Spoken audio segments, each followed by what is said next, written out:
మనలో చాలా మందికి చార్మినార్ అంటే తెలుసు, చూసి కూడా ఉంటారు. అయితే దాని ఎదురుగా ఉన్న చార్ కమాన్ని చూసారా? అయితే ఈ వీడియోలో చూసేద్దాం. నేను చెప్పే మాటలు వింటూ ఇక్కడున్న ఈ చెత్తా చెదారాన్నంతా కూడా చూడకుండా 400 సంవత్సరాల క్రితం ఎలా ఉంటుందో ఊహించుకుంటూ ఉండండి.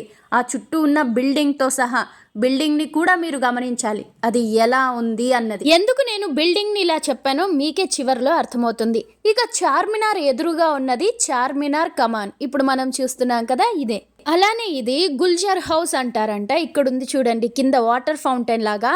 సో ఇందులో అప్పుడు ఫ్రెష్ వాటర్ ఉండేవి. ఇక్కడున్న సైనికులు ఎవరైతే ఉంటారో, కాపలా కాస్తా వాళ్ళు, ఇక్కడ తిరిగే వాళ్ళు, వీళ్ళందరూ కూడా ఆ నీళ్లు తాగడానికి అనువుగా ఇక్కడ ఈ ఫౌంటైన్ ఏర్పాటు చేశారు. దాని పేరు గుల్జర్ హౌస్. దీనికి 4 దిక్కులుగా 4 కమాన్లు. అలా ఉత్తర దిక్కులో ఉంది మచ్లీ కమాన్. ఇప్పుడు దాన్నే మనం చూస్తున్నాం. అయితే ఆ కమాన్ చుట్టూ చూడండి, ఆ కమాన్ పక్కనే స్ట్రైట్ గా, ఆ తర్వాత సర్క్యులర్ గా, ఎంత బాగుందో కదా.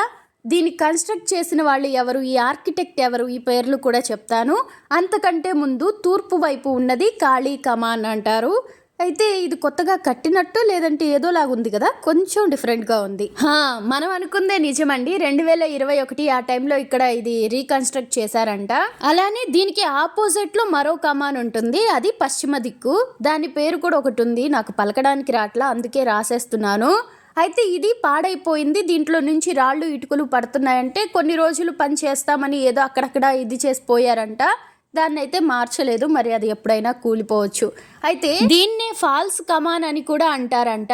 ఈ దారి గుండా వెళితే మనం గోల్కొండకి వెళ్ళొచ్చు. అప్పట్లో రాజులు వాళ్ళ కోట నుంచి ఈ దారిలో వచ్చేవాళ్ళు. ఇక ఎవరైనా విఐపీలు అంటే రాజులే కదా, వాళ్ళు వస్తే ఈ సర్కిల్ దగ్గర డాన్స్ వేసేవాళ్ళంట.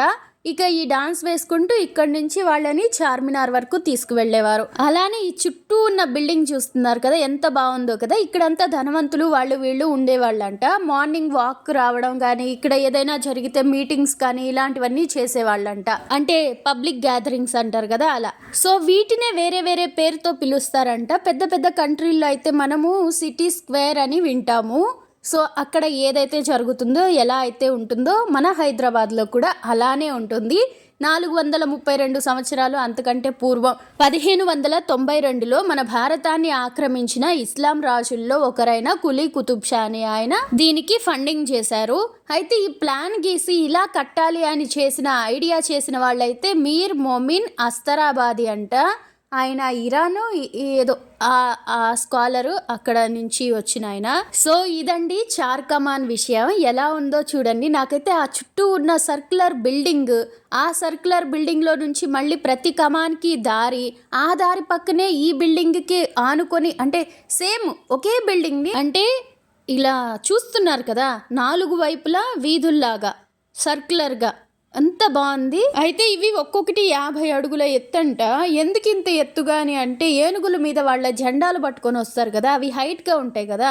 సో అవి దూరం వచ్చేటప్పుడు ఏం కాకుండా ఉండడానికి అని అన్నారు.